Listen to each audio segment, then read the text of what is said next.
মাঘেৰিতা ডাইটিৰ টোপনি হৰিছে গৌৰৱ গগৈ সভাপতি হোৱাৰ লগে লগে মাঘেৰিতাৰ ডাইটিৰহে চিন্তা হৈছে গৌৰৱ গগৈ পত্নীৰ কথা ল'ৰা ছোৱালীৰ কথা চিন্তা কৰিবলৈ গৌৰৱ গগৈ আছে নহয় আৰু তেওঁহে চিন্তা কৰিছে।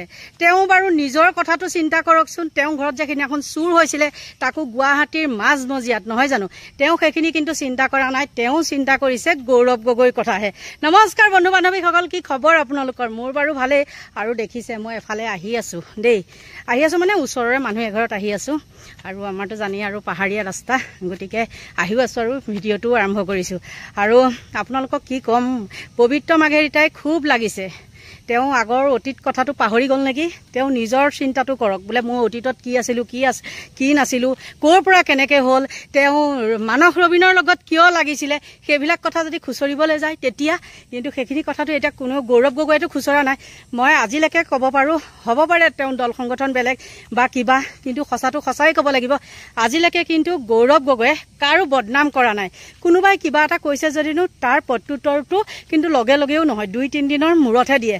গতিকে তেওঁ যেতিয়া সেইবিলাক কথা গৌৰৱ গগৈ হৈ কৈছে আৰু তাৰ লগে লগে আকৌ কি কৰিছে, কি কৈছে বাৰু মই শুনাম। প্ৰথমতে পবিত্ৰ মাঘেৰিতাৰ কথাখিনি শুনাই ল'ম আৰু তাৰপিছত গৌৰৱ গগৈয়ে উত্তৰ দিছে সুন্দৰভাৱে।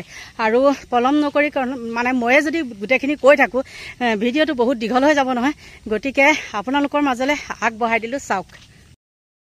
এইটো আচলতে আমাৰ বাবে নহয়, কংগ্ৰেছ দলটোৰ বাবে অতি দুৰ্ভাগ্যজনক কথা। কাৰণ যিগৰাকী ব্যক্তিৰ পৰিয়ালত মাত্ৰ 4জন সদস্য আছে, 4জনৰ 3জনকে তেখেতে অসম মাতৃ বা ভাৰত মাতৃৰ নাগৰিক কৰিব নোৱাৰে। যিগৰাকী ব্যক্তিৰ 4গৰাকী সদস্যৰ আছে তাৰে 3গৰাকীয়ে বিদেশী ৰাষ্ট্ৰৰ নাগৰিক। গতিকে তেওঁ আমাক অসম প্ৰেম বা ভাৰত প্ৰেমৰ কি নীতি শিক্ষা দিব? প্ৰথম কথাষাৰ সাধাৰণ নহয়। এগৰাকী সাংসদ, এগৰাকী প্ৰাতস্মৰণীয় ব্যক্তিত্বৰ সন্তান, অসমৰ প্ৰাক্তন 3বাৰ মুখ্যমন্ত্ৰীৰ সন্তান, তেওঁ পৰিয়ালৰ 4জন সদস্যৰ ভিতৰত 3জনেই বিদেশী ৰাষ্ট্ৰৰ নাগৰিক বুলি তেওঁলোকে স্বীকাৰোক্তি দিছে। তেওঁ আমাক অসমৰ বিষয়ে, ভাৰতৰ বিষয়ে কি শিকাব? তেওঁ দেশপ্ৰেমৰ কি তেওঁ আমাক নীতি শিক্ষা দিবলৈ যাব? দ্বিতীয় কথাটো, যিগৰাকী ব্যক্তিৰ পৰিয়ালৰ সদস্যই বৈৰী ৰাষ্ট্ৰ পাকিস্তান চৰকাৰৰ পৰা দৰমহা লওঁ বুলি তেওঁলোকে আনুষ্ঠানিকভাৱে কংগ্ৰেছৰ মঞ্চৰ পৰা স্বীকাৰ কৰিছে,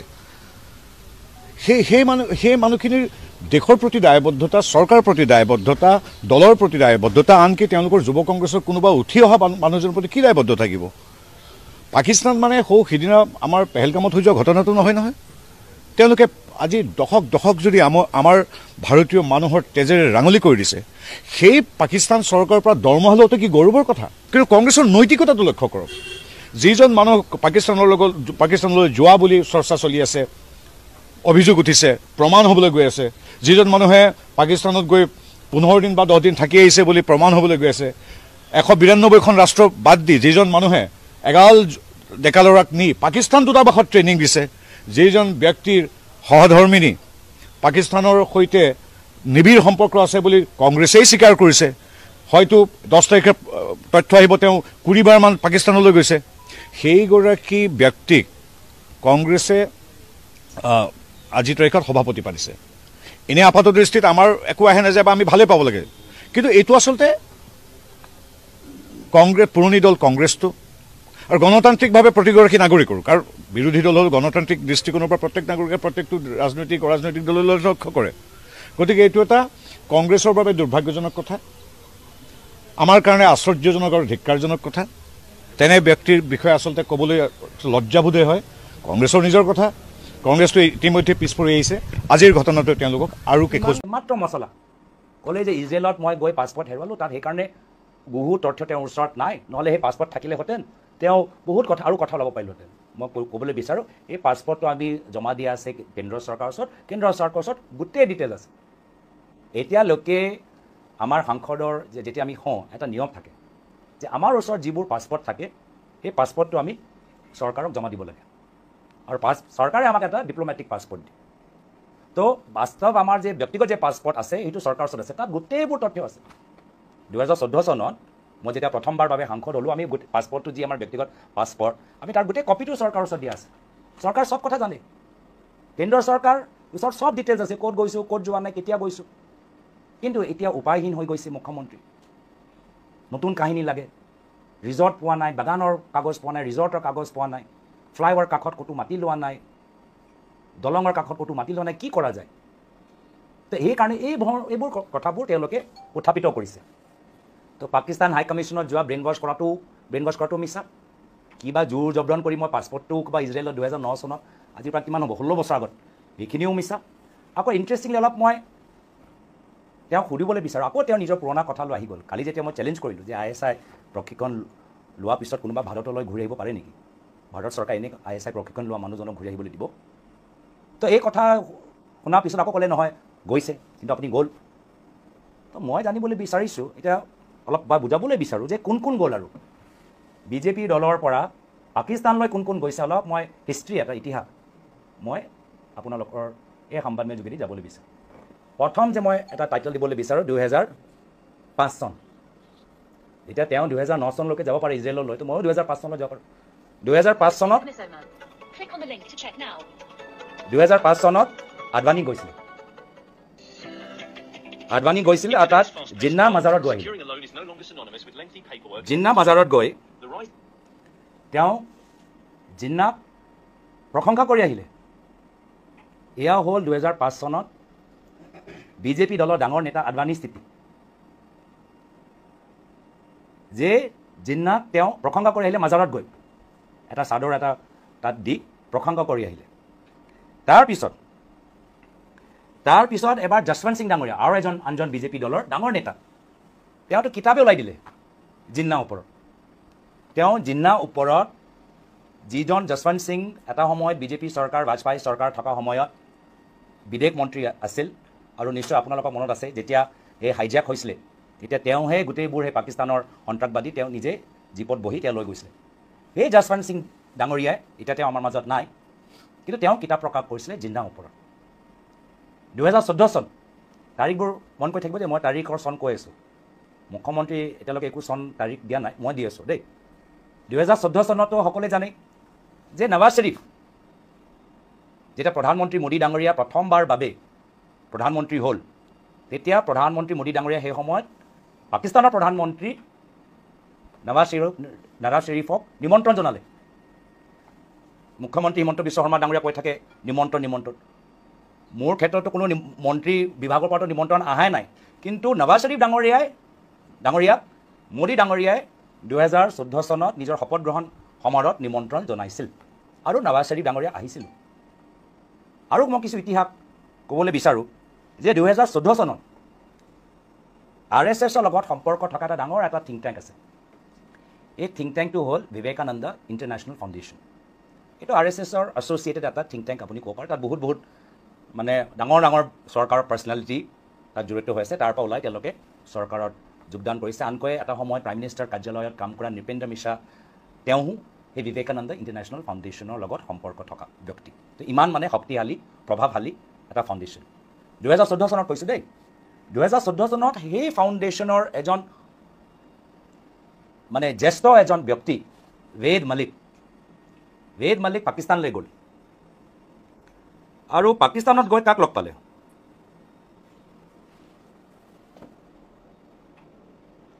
এয়া হ'ল বিবেকানন্দ ফাউণ্ডেশ্যনৰ ৱেদ মালিক আৰু এওঁ হ'ল হাফিজ ছাইদ 2014 চনত দেই মোদী চৰকাৰ থকা সময়ত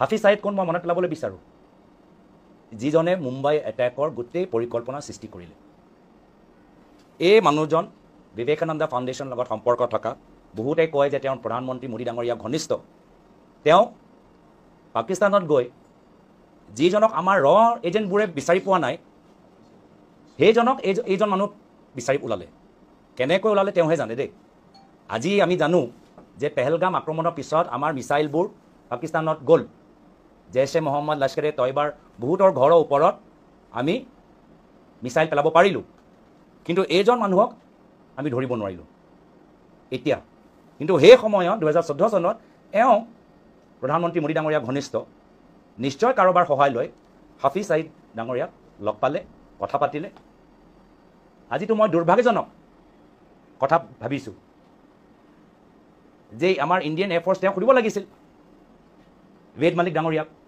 যে আপুনি ওলাই দিয়কচোন, সেইবাৰটো আপুনি ওলাই দিলে যে হাফিজ ছাইদ ক'ত থাকে, আপুনি এবাৰ আমাক জনাই দিয়ক হাফিজ ছাইদ এতিয়া ক'ত আছে, আমি অলপ টাৰ্গেট ভৰাই আছোঁ, টাৰ্গেটৰ কোঅৰ্ডিনেট ভৰাই আছোঁ। ইয়াৰ এই প্ৰশ্নৰ উত্তৰ দিব পাৰিব নেকি? আৰু তেওঁ নিজে কৈছে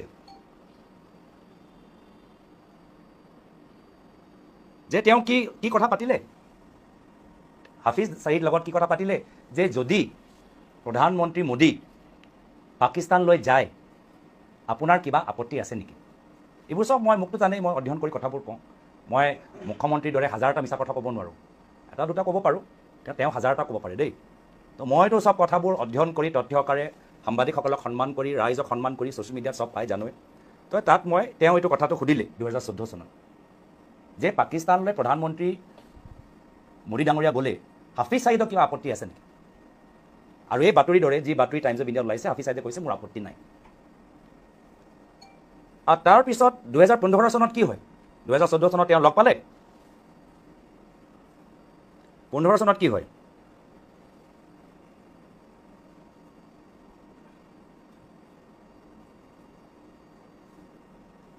భారత ప్రధాని మోదీ బహుకరించిన తలపాగా ధరించి मुलाकात और बातचीत के बाद प्रधानमंत्री मोदी वहां से रवाना हो गए हैं। प्रधानमंत्री आज ही स्वदेश लौट आएंगे।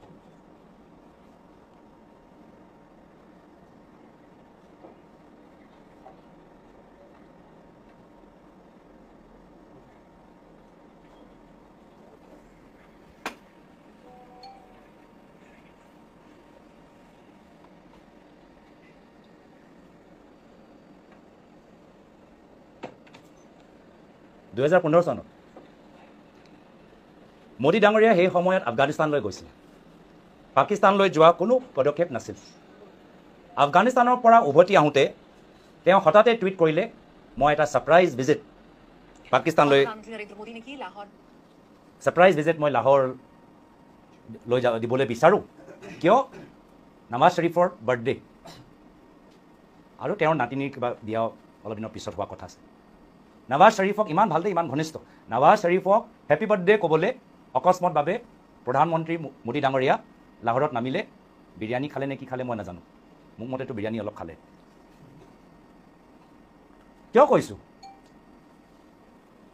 যে যি বছৰত মোদী ডাঙৰীয়া হেপী বাৰ্থডে ক'বলৈ নৱাজ শ্বৰীফ ঘৰলৈ গ'ল, সেই একে বছৰত আমাৰ যুৱকসকলক আৰু আমি পাকিস্তান হাই কমিশ্যনৰ লগত আমি কুৱেশ্যন আনচাৰ কৰাই আছিলোঁ। তো আমাৰ যোৱাটো ভুল, অপৰাধ, ঠিক, আৰু মোদী ডাঙৰীয়া যোৱাটো বিৰিয়ানী ডিপ্ল'মেচি। একে বছৰত দেই। 2015 চনত আমি গ'লোঁ, যেতিয়া 2014 চনত তেওঁক শপত গ্ৰহণ লৈ নিমন্ত্ৰণ জনালে মোদী ডাঙৰীয়া।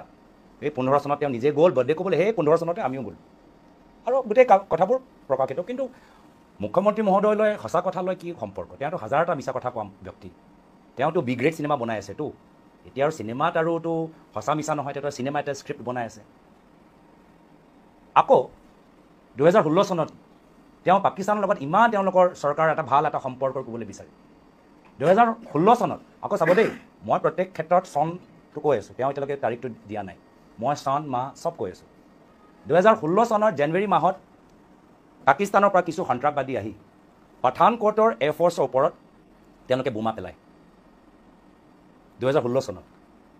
তথাপিও প্ৰধানমন্ত্ৰী মোদী ডাঙৰীয়া পাকিস্তানৰ পৰা এটা টীম ইণ্ডিয়ালৈ আহিবলৈ কয়, এটা জইণ্ট ইণ্টেলিজেঞ্চ টীম, আৰু যি টীমৰ ভিতৰত এজন ISI বিষয়াও আছিল। এয়া হ'ল বিজেপি চৰকাৰ প্ৰধানমন্ত্ৰী মোদী ডাঙৰীয়াৰ নীতি 2014 চনত, 2015 চনত, 2016 চনত। ISIক নিমন্ত্ৰণ জনাইছে। ডক্টৰ মনমোহন সিং, তেওঁতো ঘৰে পাকিস্তানত আছিলে, 10 বছৰ প্ৰধানমন্ত্ৰী, এবাৰো তেওঁ পাকিস্তানলৈ নগ'ল। 10 বছৰ প্ৰধানমন্ত্ৰী আছিল। তেওঁ ক'ব পাৰে কি মই নিজৰ ঘৰটো, পুৰণা ঘৰটো চাবলৈ বিচাৰোঁ, যি ঘৰত মই জন্ম হ'লোঁ, যি ঘৰত মই ডাঙৰ হ'লোঁ। কিন্তু মোদী ডাঙৰীয়া তেওঁৰ জন্ম হোৱা নাই, তেওঁতো গুজৰাটত। তথাপিও হেপী বাৰ্থডে ক'বলৈ, য'ত কোনো এজেণ্ডা নাই, তেওঁ তাত উপস্থিত হ'ল।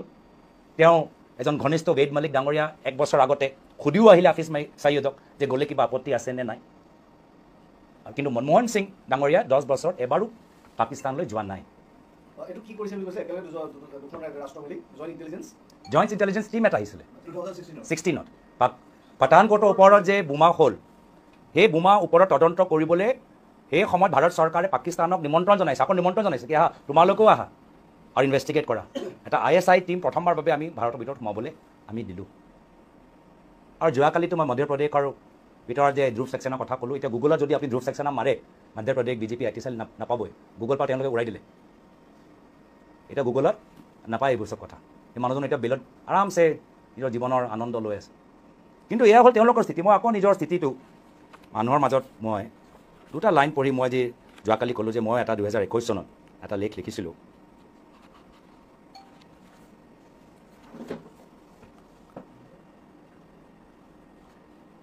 Realistically, it is unlikely that Pakistan will take any concrete steps towards eliminating the intelligence military terrorist complex that exists within its own country.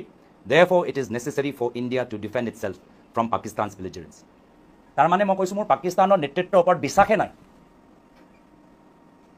যে তেওঁলোকে নিজৰ সন্ত্ৰাসবাদী ওপৰত নিৰ্ভৰ থকা নীতি তেওঁলোকে এৰিব পাৰিব। যিহেতু সন্ত্ৰাসবাদী আৰু আৰ্মিৰ মাজত এনেকুৱা এটা ঘনিষ্ঠ সম্পৰ্ক আছে আৰু আৰ্মিৰ কব্জাত গোটেই দেশখন চলি আছে। তো মইতো বিশ্বাসেই নকৰোঁ কেতিয়াও যে পাকিস্তান নিজৰ এই মিলিটাৰী টেৰৰিষ্ট আৰু ইণ্টেলিজেঞ্চ নেক্সেছটো কেতিয়াও এৰিব পাৰিব। সেইকাৰণে ভাৰত সদায় তৈয়াৰ হৈ থাকিব লাগিব, ভাৰতক ডিফেণ্ড কৰিবই লাগিব। এয়া হ'ল আমাৰ নীতি। আমি জিন্না প্ৰশংসা কৰিবলৈ যোৱা নাই, আমি হেপী বাৰ্থডে নৱাজ শ্বৰীফ ডাঙৰীয়া আমি ক'বলৈ যোৱা নাই, আমি তাত গৈ আমি নিজৰ দেশৰ কথা আমি পাহৰি যোৱা নাই। তো এয়া হ'ল সেইকাৰণে তেওঁলোকৰ স্থিতি যে আজি এই SITটো সঁচা বা সঁচা কথাৰ লগত কোনো সম্পৰ্ক নাই, তথ্যৰ লগত কোনো সম্পৰ্ক নাই। এই SITটো হ'ল মাত্ৰ এটা ৰাজনৈতিক আৰু আমাক বদনাম কৰা এটা টেকটিক্স। আৰু তেওঁ ভাবে যে অসমৰ মানুহে চব বিশ্বাস কৰি আছে, অসমৰ যুৱকসকলে চব বিশ্বাস কৰি আছে, অসমৰ গাঁৱৰ মানুহে চব বিশ্বাস কৰিছে, বিপৰীতে হৈছে। আজিতো প্ৰমাণ হৈ গ'ল, তেওঁ নিজে এতিয়া কৈছে যে মই হাজাৰটা কথা মিছা কথা ক'ব পাৰোঁ। হয়, এইটোৱে বাস্তৱ কথা, এইটোৱে সঁচা যে আমি মুখ্যমন্ত্ৰী হিমন্ত বিশ্ব ডাঙৰীয়াক পোৱাহে নাই, 2021 চনৰ পিছত দেখাই নাই, আমি মাত্ৰ হাজাৰটা মিছা কথা কোৱা হিমন্ত বিশ্ব শৰ্মা ডাঙৰীয়াকে পাই আছোঁ। আৰু সেইকাৰণে এই SITটোও মিছা, কিন্তু কৰিব লাগেতো কৰক, কিন্তু জল্দি কৰক। কিয় ছেপ্টেম্বৰলৈকে ৰৈ আছে, জল্দি কৰক। কিমান আৰু ড্ৰামা, কিমান আৰু নাটক কৰিব। গৌৰৱ গগৈয়ে দেখিলেনে কি সুন্দৰকৈ উত্তৰখিনি দিলে। আৰু লাজ পোৱা নাইনে? নিজৰ ফেমিলিৰ কথা নিজে চিন্তা কৰিব, নহয় জানো? আৰু ইহঁত বাৰু কিয় জঁপিয়াই মৰি আছে? ইহঁতৰ মানে টোপনি সৰি গৈছে। কৈছোৱে নহয় কালিৰ পৰা একদম মামাৰ ধেমাধাৰীকেইটা, ইছ ৰাম, ক'ব মানে নোৱাৰি আৰু একে তেহেঁতৰ মানে ৰাতি চাগে সপোনতো দেখিছে নেকি এইবিলাকেকে। গতিকে এইখিনিয়ে আছিলে ভিডিঅ'টো, আৰু বেছি দীঘলাই গৈ নাথাকোঁ, ময়ো আহি পাই গ'লোহি। সকলোকে ভগৱানে ভালে কুশলে ৰাখক, তাকেই কামনা কৰি মোৰ ভিডিঅ'টো ইমানতে সামৰণি মাৰিছোঁ। Bye bye.